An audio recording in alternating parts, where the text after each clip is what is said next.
샬롬, 일론 머스크 27번째 54장 자율성의 날 테슬라 2019년 4월 자율주행을 시연하다. 머스크는 매일 밤 그라임스가 누운 침대 가장자리에 똑바로 앉아 잠을 이루지 못했다. 어떤 날은 새벽까지 움직이지 않았다. 테슬라는 2018년 서지와 폭풍을 견뎌냈지만 계속 원활하게 돌아가려면 또 한 번의 자금 조달 라운드를 밟아야 했고, 공매도 세력은 여전히 먹잇감을 노리는 독수리처럼 주위를 맴돌고 있었다.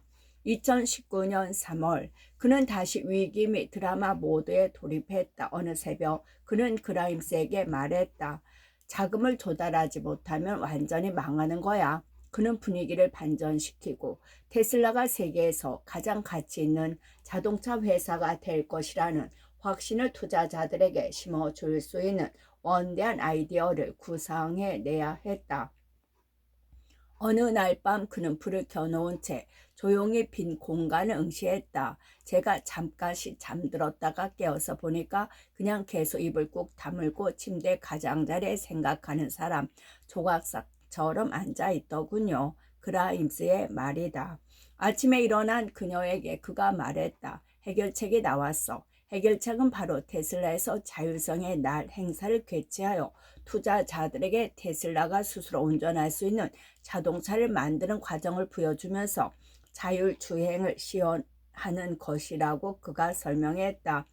2016년부터 머스크는 자동 운전자 없이 어디로든 지시에 따라 움직일 수 있는 완전 자율주행 자동차에 대한 비전을 추구해왔다. 실제로 그 해에 그는 운전대를 완전히 없애려 했다. 그의 고집에 따라 폰 홀츠하우젠의 디자인팀은 페달이나 브레이크, 핸들이 없는 로보택시 모형을 제작해 나갔다. 머스크는 금요일이면 디자인 스튜디오에 들어와 스마트폰으로 다양한 모형의 사진을 찍곤 했다. 한 세션에서 그는 이렇게 말했다. 이것이 세상에 나아갈 방향이에요. 우리가 앞장서서 힘껏 이끌어 봅시다. 그는 매년 공개석상에서 완전 자율주행 자동차가 1년 정도면 완성될 것이라고 예언하곤 했다. 하지만 실제로는 그렇지 않았다. 완전 자율주행은 계속해서 신기루처럼 멀어져만 갔고 항상 1년 정도는 더 기다려야 했다. 그럼에도 머스크는 더 많은 자금을 조달할 수 있는 가장 좋은 방법은 자율주행차로 회사가 경이로운 수익을 창출하게 되리라는 것을 보여주는 극적인 시연을 하는 것이라고 결론 내렸다. 그는 자신의 팀이 신뢰할 수 있는 프로토타입을 선보이며 미래의 모습을 시연할 수 있다고 확신했다. 그는 4주 후인 2019년 4월 20일 첫 번째 테슬라 자율성 날로 정하고 부분적 자율주행 자동차의 시제품을 선보이기로 했다. 머스크가 직원들에게 말했다. 사람들에게 자율주행이 실제하는 것을 보여줘야 합니다. 아직은 아니었는데 말이다. 그렇게 머스크의 특징적인 서지가 다시 한번 발동되었다. 인위적이고 비현실적인 기한을 정하고 그때까지 결과물을 만들어내기 위해 24시간 연중 무휴로 총력을 기울이도록 광적으로 몰아붙이는 방식 말이다. 머스크의 오토파일럿 서지는 그의 팀을 미치게 만들었을 뿐만 아니라 그 자신도 미치게 만들었다. 머스크가 인공지능 프로젝트 팀에 영입한 절친한 친구 시본 질리스는 이렇게 말한다. 인류는 재앙이 닥칠 것만 같은 끔찍한 상황에서 벗어나기 위해 스스로 현실과 결별하는 길을 택해야만 했습니다. 한 번은 그가 저에게 자신이 진짜 미쳐버린 것 같은지 물어본 적이 있어요. 그날 저는 처음이자 마지막으로 그의 방에 들어가서 그를 바라보며 광분이라는 단어를 입에 올렸어요. 일론도 제가 우는 모습을 본 것은 그때가 처음이었어요. 어느 날 저녁 오토파일럿 팀의 소프트웨어 프로그래머에 일하던 머스크의 사촌 제임스의 전화가 울렸다. 샌프란시스코 고급 레스토랑에서 팀 리더인 밀란 코박과 함께 저녁 식사를 하고 있던 중이었다. 일론에게서 온 전화인 것을 확인하고 무언가 안 좋은 상황이다 라는 직감이 들었습니다. 제임스의 회상이다. 그는 전화기를 들고 주차장으로 나가 극단적 조치를 취하지 않으면 테슬라가 어떻게 파산할지 어두운 어조로 설명하는 머스크의 이야기를 1시간 넘게 들어야 했다. 머스크는 제임스에게 오토파일럿 팀에서 누가 정말로 유능한지 물었다. 위기 모드에 빠졌을 때 종종 그렇듯이 그는 사람들을 정리하고 해고하길 원했다. 심지어 서재 와중에서도 그랬다. 그는 오토파일럿 팀의 고위 간부 모두를 해고해야겠다고 결심했다. 하지만 오미드 아프샤르가 개입하여 적어도 자율성의 날까지는 기다려봐야 하는 거 아니냐고 설득했다. 머스크와 팀 사이에서 완충 역할을 해야 하는 힘들기만 하고 생생은 안 나는 임무를 맡은 시몬 질리스도 해고 사태를 늦추려고 노력했고 거기에 샘 텔러도 가세했다. 머스크는 마지못해 자율성의 날 직후까지 기다리기로 동의했지만 마음에 들지는 않았다. 그는 질리스를 테슬라에서 뉴럴링크로 정보 발령 조치했다. 텔러는 결국 혼란의 와중에 회사를 떠났다. 제임스는 오토파일럿 소프트웨어의 적색 및 녹색 신호등을 볼 수 있는 기능을 통합하는 작업을 맡게 되었다. 매우 기본적인 작업이었지만 아직 시스템이 포함되지 않은 상태였다. 그는 이 기능과 꽤 잘 작동할 수 있게 만들었지만 오토파일럿 팀에서 벨로에토 거리를 스스로 누비는 자동차를 씌워내야 한다는 머스크의 도전에 부응할 수 없음은 분명해졌다. 자율성의 날이 다가오자 머스크는 자신도 나중에 미칠 정도로 어려운 일이라고 묘사한 과제, 즉 자동차가 자율주행으로 테슬라 본사 주변을 주행하고 고속도로에 진입해 7번의 회전이 포함된 구간을 돌고 돌아오는 것으로 요구사항은 축소했다. 오토파일럿 팀의 일원인 아난드 스와 미나타는 이렇게 말한다. 우리는 그가 요구한 것을 해낼 수 있다고 믿지 않았지만 그는 우리가 해낼 것으로 믿었습니다. 단 몇 주 만에 우리는 그 7번의 어려운 회전을 해내게 만들 수 있었습니다. 자율성의 날 프레젠테이션에서 머스크는 종종 그랬던 것처럼 비전과 과대 선전을 섞어서 비력했다. 심지어 그는 머릿속에서도 스스로 믿는 것과 믿고 싶은 것 사이의 경계를 명확히 구분하지 않았다. 머스크는 다시 한번 테슬라가 1년 이내에 완전 자율주행 차량을 개발할 수 있을 것이라고 말했다. 그 시점에 이르면 테슬라는 사람들이 호출하여 탑승할 수 있는 로봇택시 100만 대를 배치할 것이라고 했다. CNBC는 머스크가 가장 충성스러운 추종자들만 액면 그대로 받아들일 수 있는 대담하고 예지적인 약속을 제시했다고 보도했다. 머스크는 주요 투자자들에게도 깊은 인상을 주지 못했다. 티로 우프 라이스의 투자 매니저 조 파스는 말한다. 프리테이션 이후에 가진 그와 애널리스트들의 전화 회담에서 우리가 어려운 질문을 많이 던졌어요. 그는 계속 그저 당신들이 이해하지 못하는 것뿐이라고 말했어요. 그러다가 갑자기 전화를 끊어버리더군요. 회의적인 반응은 사실 당연한 것이었다. 그가 약속한 1년 후, 아니 실제로는 4년 후에도 도시 도로를 자유주행하는 테슬라 로봇택시는 100만 대커녕 한 대도 나오지 못했다. 하지만 머스크의 과대 선정과 의도적인 환상의 저변에는 재사용 가능한 로켓처럼 자율주행 차량이 언젠가 우리의 삶을 변화시킬 거라고 스스로 굳건히 확신하는 비전이 자리했다. 55장 기가 텍사스 테슬라 2020에서 2021년 새로운 기가 팩토리. 당신이 가장 좋아하는 도시는? 이는 머스크와 테슬라의 직원들이 2020년 초에 시작한 게임으로 종종 휴대전화를 꺼내 지도 앱을 실행하고 이름을 외치곤 했다. 시카고나 뉴욕 좋아. 하지만 이 목적에는 적합하지 않을 것 같아. 로스앤젤레스나 샌프란시스코 지역은 아니야. 여기서 좀 벗어나자고. 캘리포니아는 남비주의가 만연했고 각종 규제와 위원회의 간섭이 심했으며 코로나19에 대해 겁을 내는 분위기였다. 털사는 어떨까? 아무도 오클라호마를 생각하지 못하던 상황이었지만 주 정부가 적극적인 유치 캠페인을 개시했으니 후보지로 고려해 볼 만했다. 내슈빌은 오미드 아프샤르는 그곳에 가보고는 싶어도 절대로 살고 싶지는 않은 도시라고 말했다.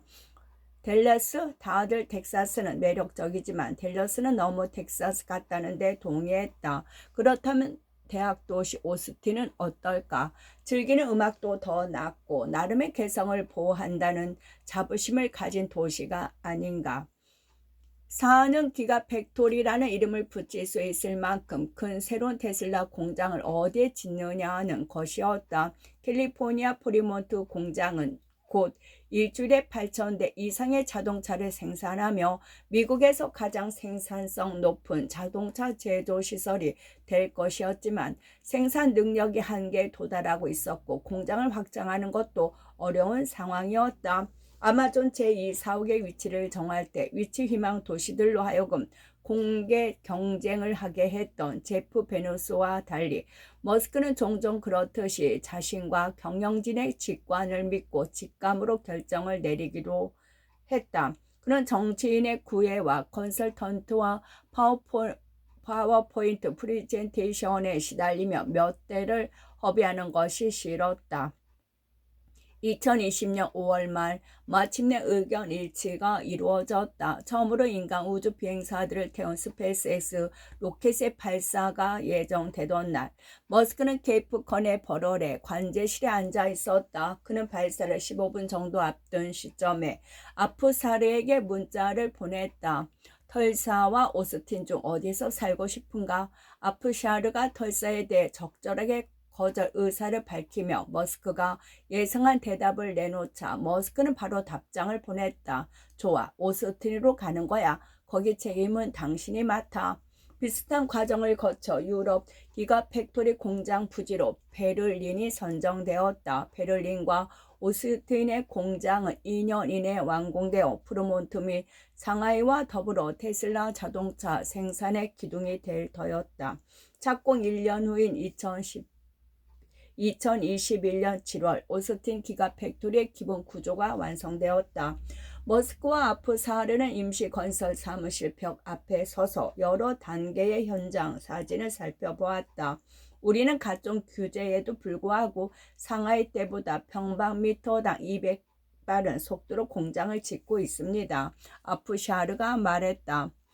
기가 텍사스라는 이름이 붙은 그 공장은 바닥 면적이 1,000만 평방미터 약 28만 평으로 프리몬트 공장보다 2배, 펜타곤보다는 1.5배 더 컸다.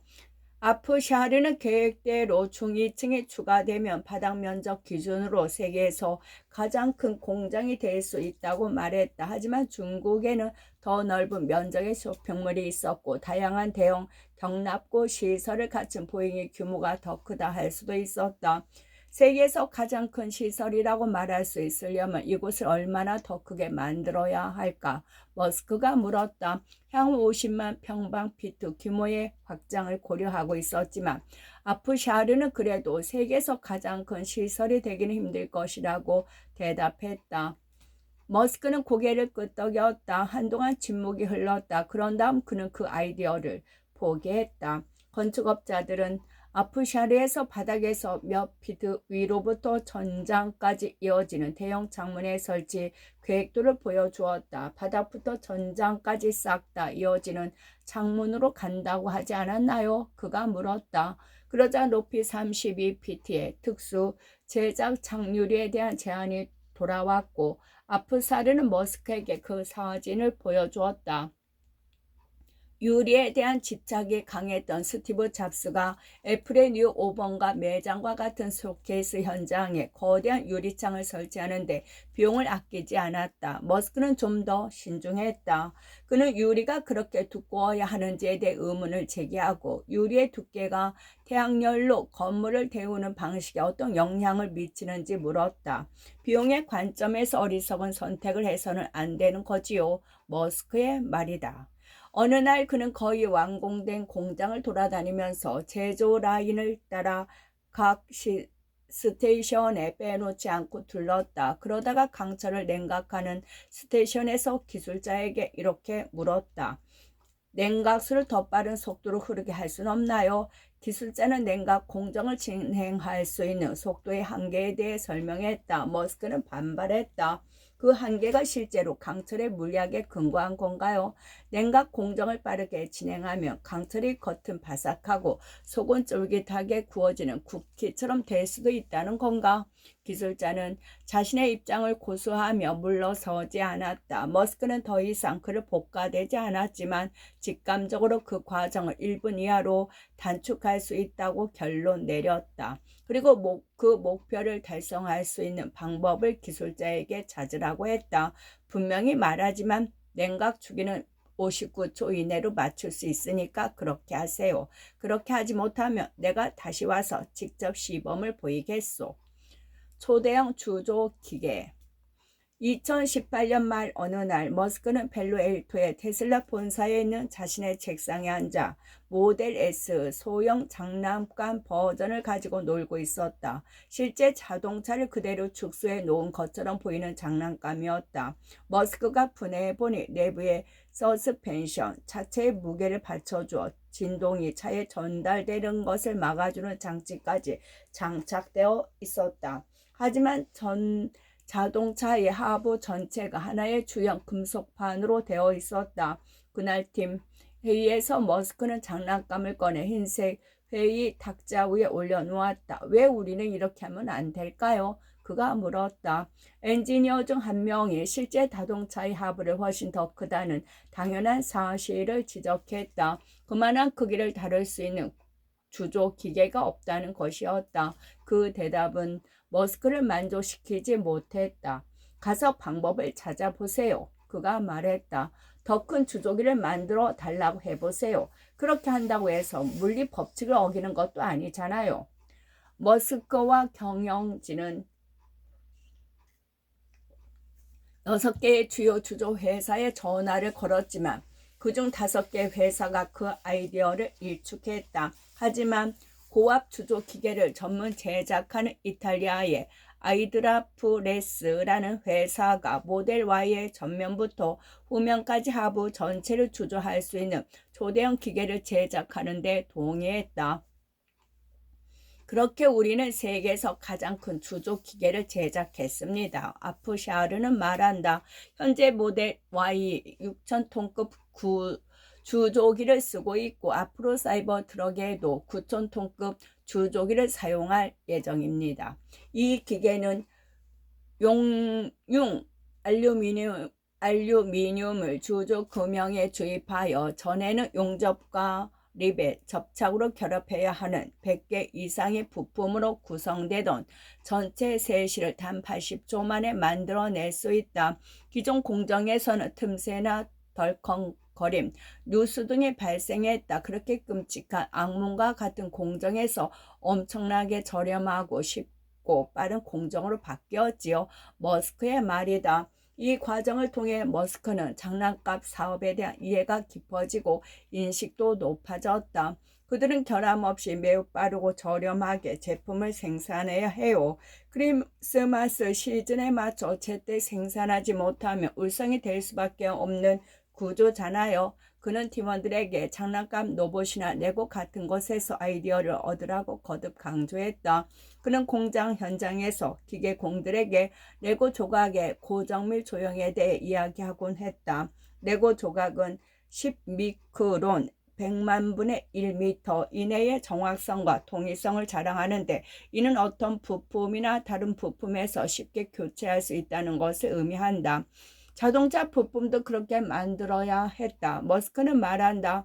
정밀도는 비용이 많이 들지 않아요. 정밀도는 대부분 얼마나 관심을 기울이고 얼마나 신경을 쓰느냐의 문제이거든요.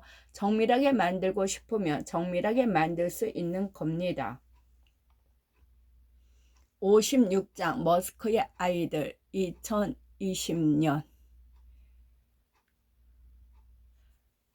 머스크의 개인적인 삶은 2020년 5월 X라는 이름을 갖게 되는 아기가 태어나면서 완전히 달라졌다. 그라임스와의 사이에서 낳은 세 자녀 중 첫째인 X는 비현실적으로 느껴질 정도로 사랑스러워서 머스크를 매료시키고 진정시켰다. 당연히 머스크는 늘 X와 함께하기를 원했고 그래서 어디든 데리고 다녔다. X는 이후 긴 회의 시간 내내 아버지의 무릎에 앉아 있기도 했고 아버지 어깨에 올라타 테슬라와 스페이스X 공장을 돌아다니기도 했으며 솔라루프 설치 현장을 위태롭게 돌아다니기도 했고 트위터의 라운지 공간을 놀이터로 삼기도 했으며 심야 전화회의 중에는 배경에서 제잘거리기도 했다. 또한 아버지와 함께 로켓 발사 동영상을 반복해서 본 덕에 1부터 숫자를 세는 것을 배우기 전에 10부터 내려가면서 세는 법을 먼저 배웠다.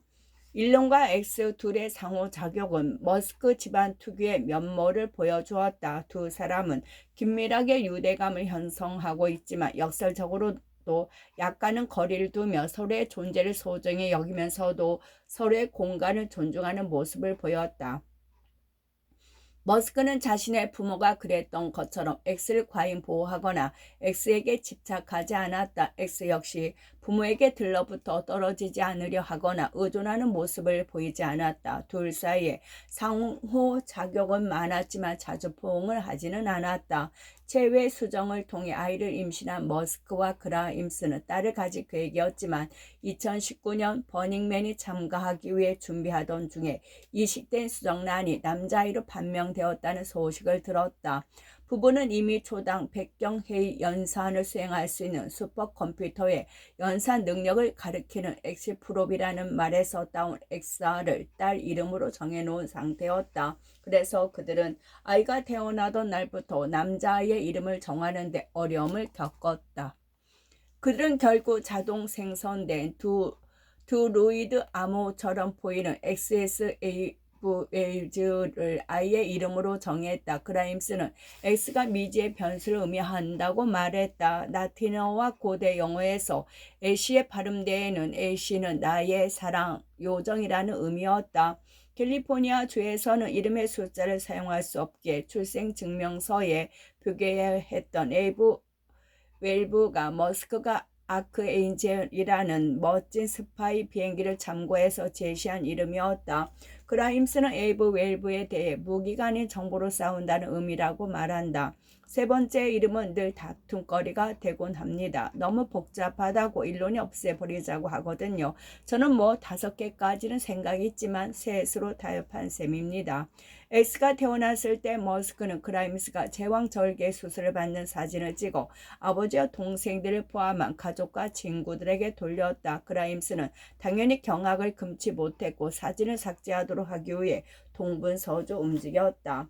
일론의 아스퍼거스 증후군이 완전히 드러난 거죠. 그녀가 말한다. 그는 제가 왜 화를 내는지 전혀 몰랐어요. 섹슨, 카이, 데미안 그리고 제나 일주일 후 머스크의 큰 애들이 아버지를 보러 왔고 자폐증을 가진 아들 섹스는 아기를 좋아해서 특히 흥분했다. 머스크는 전부터 섹슨의 단순하면서도 현명한 의견을 귀담아 듣고 있었고 심지어 저스틴과도 공유하고 있었다. 저스틴은 말한다. 섹슨의 인식세계는 정말 흥미롭습니다. 종종 시간이나 삶의 의미와 같은 추상적인 개념을 놓고 고민하기도 하고요. 문자 그대로의 의미로 생각하기 때문에 주변 사람들에게 우주에 대한 아주 다른 방식의 인식을 일깨우기도 합니다.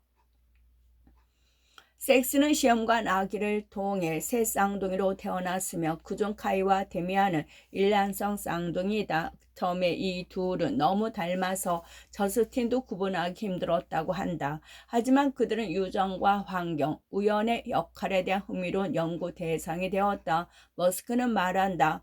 두 애가 같은 집에 같은 방에서 살았고 같은 경험을 했으며 학교 성적도 비슷했어요. 그런데 데미안은 자신이 똑똑하다고 생각했지만 카인은 어떤 이유에서인지 그렇지 않았지요. 정말 기묘한 일이에요. 그들의 성격은 매우 달랐다. 데미안은 내성적이었고 식사량이 적었으면 6살 때 채식주의자로 살겠다고 선언했다. 내가 저스틴과 통화하며 데미안이 왜 그런 결정을 했는지 물었더니 그녀는 옆에 있던 데미안에게 전화를 건네 직접 대답하게 했다. 내가 남기는 탄소 발자국을 줄이기 위해서였어요. 그가 말한 이유다. 그는 클래식 음악 신동으로 우물한 소나타를 작곡하기도 하고 쉬지 않고 몇 시간씩 피아노 연습에 몰두하기도 했다. 머스크는 데미안의 연주 모습을 휴대전화로 촬영한 동영상을 보여주곤 했다. 데미안은 수학과 물리학에서도 천재성을 드러냈다. 데미안이 너보다 더 똑똑한 것 같구나. 한 번은 메이가 일론에게 이렇게 말했고 그는 고개를 끄덕이며 어머니의 말에 동의했다. 훤칠한 않게 눈에 띄게 잘생긴 카인은 외향적인 성격이 강했고 실제적인 문제를 직접 해결한 것을 좋아했다. 카인은 데미안처럼 덩치도 크고 운동신경도 뛰어나며 늘 데미안을 보호하는 태도를 취합니다. 저스틴의 말이다. 그는 아버지가 하는 일의 기술적 측면에서 가장 관심이 많은 아이로 아버지와 함께 로켓 발사를 보러 케이프 버럴에 동행할 가능성이 가장 높은 아이이기도 했다. 그 점이 특히 아버지를 기쁘게 하는 부분이었다. 머스크는 가장 슬픈 순간을 아이들이 아버지와 함께 놀기 싫다고 말할 때라고 말한다. 그들의 형인 그리핀은 동생들과 마찬가지로 윤리적인 사고방식을 가진 다정한 아이이다. 그는 또한 아버지를 잘 이해했다. 어느 저녁 테슬라의 텍사스 공장에서 열린 행사에서 그리핀이 친구들과 어울리고 있을 때 아버지가 무대 뒤 대기실에 함께 가자고 했다. 그리핀은 망설이다가 친구들과 함께 있고 싶다고 말했다. 하지만 그런 후 친구를 바라보며 어깨를 으쓱하고는 아버지를 따라갔다. 과학과 수학에 뛰어난 그는 아버지에게 부족한 온화함을 지녔으며 적어도 X가 태어나기 전까지는 가족 중 가장 사교적이었다. 그리고 그리핀의 일란성 쌍둥이 형제인 자비에게도 있었다. 머스크는 마블 코믹스 엑스맨 시리즈의 가장 좋아하는 캐릭터에서 힌트를 얻어 이름 지은 자비에는 의지가 강했는데 자라면서 자본주의와 부의 깊은 증오를 품게 되었다. 나는 아버지와 아버지가 옹호하는 모든 것이 싫어요. 자비에는 아버지의 면전에서든 문자로든 수시로 이렇게 말했고 그럴 때마다 부자 사이에 길고 격렬한 대화가 오갔다. 사실 머스크가 집을 팔고 덜 사치스럽게 살기로 결심한 데에는 자비에와의 갈등도 한몫했지만 그것도 두 사람의 관계에는 거의 영향을 미치지 못했다. 2020년이 되자 둘 사이의 균열은 돌이킬 수 없는 지경에 이르렀다. 자비에는 다른 형제들이 새 의붓 동생을 보러 올 때에도 동행하지 않았다. 그래서 X가 태어날 무렵 16살 된 자비에가 여성으로 성전환하기로 결정했을 때 부자지간은 이미 소원해질 대로 소원해진 상태였다. 안녕하세요. 저는 트랜스젠더이고 이제 제 이름은 제나예요. 그녀는 김벌의 아내 크리스티나에게 이렇게 문자를 보내며 아버지한테는 말하지 마세요라고 덧붙였다. 그녀는 그라임스에게도 문자를 보내 비밀을 지켜달라고 부탁했다. 머스크는 나중에 자신의 보안 요원으로부터 이에 대해 듣게 된다. 머스크는 결국 트랜스젠더 문제와 씨름하게 되었고 종종 공개적으로 논란에 휘말리기도 했다. 자비에나 제나가 된 지 몇 달 후 하지만 그 사실이 공식적으로 알려지기 전 머스크는 괴로워하는 군인의 모습에서 프로필에 올릴 때라는 문구가 적힌 풍자만화 한 편을 트위터에 올렸다. 비판이 쏟아지자 그는 해당 트윗을 삭제하고 나는 트랜스젠더를 절대적으로 지지하지만 이 모든 대명사는 미학적 악몽이라는 글로 해명하려고 했다. 이후 그는 트랜스젠더 문제에 대해 점점 더 목소리를 높여 나름의 의견을 밝혔고 2023년 현재 성전환을 원하는 18세 미만 청소년에 대한 의료 지원 허용에 반대하는 보수적 반발을 옹호하는 입장이다. 크리스티니아는 머스크가 게이나 트랜스젠더에 대한 편견이 없다고 주장한다. 제나와의 갈등도 성 정체성보다는 그 아이의 급진적 마르크스주의가 더 큰 원인으로 작용했다고 말한다. 크리스 크리스티니 크리스티아나의 이런 설명은 자신의 경험을 바탕으로 하고 있다. 그녀 역시 억만장자인 아버지와 때때로 관계가 소원해진 아픔을 겪었고 킴벌과 결혼하기 전에 스킨이라는 예명을 알려진 흑인 여성 록스타 데브라 앤 다이어와 결혼한 적이 있었다. 전처와 헤어지기 전에 함께 일론을 만난 적이 있는데 그는 우리에게 아이를 가지라고 설득하려 애썼습니다. 그녀는 말한다. 그는 게이나 트랜스젠더, 인종에 대한 편견이 전혀 없습니다. 제나와의 불화에 대해 머스크는 이렇게 말한다. 제나가 사회주의자를 넘어 완전한 공산주의자로 변해서 부자는 모두 악하다고 생각하면서 다툼이 격렬해진 겁니다. 그는 부분적으로는 제나가 다녔던 로스앤젤레스의 사립학교 크로스로드의 만연한 분위기를 탓했는데 이는 그것이 진보주의적 세뇌 교육이라고 부른다. 자녀들이 어렸을 때 그는 가족과 친구들을 위해 자신이 설립한 작은 학교인 에드아스트라에 다니게 했다. 아이들은 14살 정도까지 그곳에 다녔어요. 고등학교에 올라가면서 진짜 세상을 접해야 할 필요가 있다고 생각해서 다른 학교로 진학시켰지요. 그는 말한다. 에드아스트라에서 고등학교까지 마치게 했어요. 그는 제나와의 불화가 맏아들 네바다의 사망 이후 삶에서 겪은 가장 큰 고통이라고 말한다. 기회가 닿을 때마다 손을 내밀며 많은 노력을 기울였지만 제나는 나와 함께 시간을 보내고 싶어 하지 않았어요. 머스크의 말이다. 텍사스에서의 새로운 생활.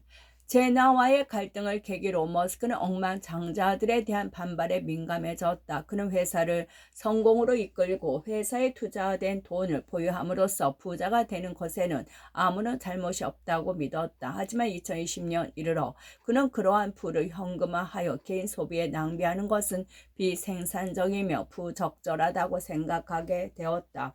그때까지 그는 상당히 호화롭게 살았다. 2012년 1700만 달러에 구입한 이후 그가 주로 머물던 로스앤젤레스 벨레어 지역의 저택은 침실 7개와 게스트 스위트룸, 욕실 11개, 체육관, 테니스장, 수영장, 2층짜리 서재, 상영관, 과수원 등을 갖춘 마치 궁전과도 같은 1만 6천 평방미터, 약 450평 규모의 대저택이었다.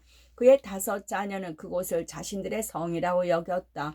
아이들은 일주일에 4일을 그와 함께 지내면서 집에서 테니스와 무술, 기타 활동을 하는 일상을 보냈다. 길 건너편에 있는 배우 진 와일더의 집이 매물로 나왔을 때 머스크는 그 집을 그대로 보존할 목적으로 구입했다. 이후 그는 주변에 집 3채를 사서 자신만의 꿈의 저택을 완성하기 위해 일부러 허물고 뜯는 등 한동안 장난감처럼 가지고 놀았다. 또한 3,200만 달러를 들여 실리콘밸리 한쪽에 47에이커 약 5만 7천 평 규모의 땅에 침실 13개의 저택을 갖춘 지중해풍 사유지도 확보했다. 2020년 초 머스크는 이 모든 것을 처분하기로 결정했다. 거의 모든 물리적 소유물을 팔고 있습니다. X가 태어나기 사흘 전에 그가 트위터에 올렸다. 앞으로 집을 소유하지 않을 겁니다. 그날 그는 조 로건에게 이렇게 결정을 내리게 된 배경을 설명했다. 소유물은 사람을 짓누르며 공격의 빌미가 된다고 생각합니다. 그가 말했다. 최근 몇 년 사이에 억만장자는 경멸적인 단어가 되어버렸습니다. 마치 나쁜 것인 양 치부하는 겁니다. 사람들은 이봐 억만장자 그런 거 그렇게 죄다 가져야겠어 라는 식으로 말합니다. 자, 이제 저는 그런 것을 가지고 있지 않습니다. 어떻게 할 건가요? 캘리포니아 소재의 주택들을 모두 매각한 후 머스크는 텍사스로 이사했고 그라임스도 곧 그 뒤를 따랐다. 머스크는 스페이스X로부터 임차한 보카치카의 작은 규격형 주택에 주로 머물렀다.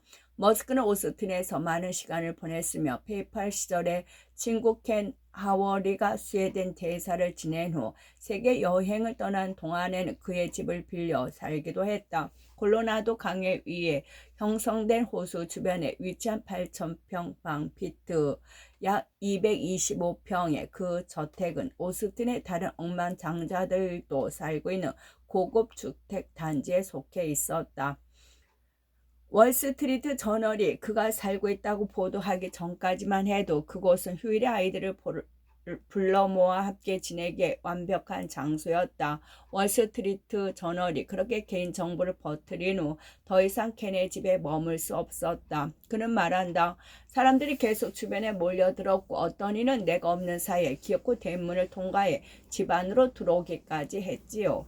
별다른 열의 없이 인근의 주택을 알아보던 중 그는 충분히 크고 건축 다이제스트에 실릴 정도는 아니지만 그런대로 멋진 집을 발견했다. 매도인들은 7천만 달러를 요구했고 머스크는 캘리포니아 집들을 팔았던 가격인 2천만 달러를 제시했다. 하지만 당시 부동산 시장이 과열된 상황에서 거래 상대가 세계 최고의 부자라는 사실을 알게 된 매도인들은 전보다 더 높은 가격을 제시했고 머스크는 포기했다. 대신 그는 당분간 오스틴에 있는 친구의 콘도를 사용하거나 그라임스가 한적한 막다른 길에 얻어놓은 집에 머무는 데 만족했다. 킴벌과의 화해 끝. 421785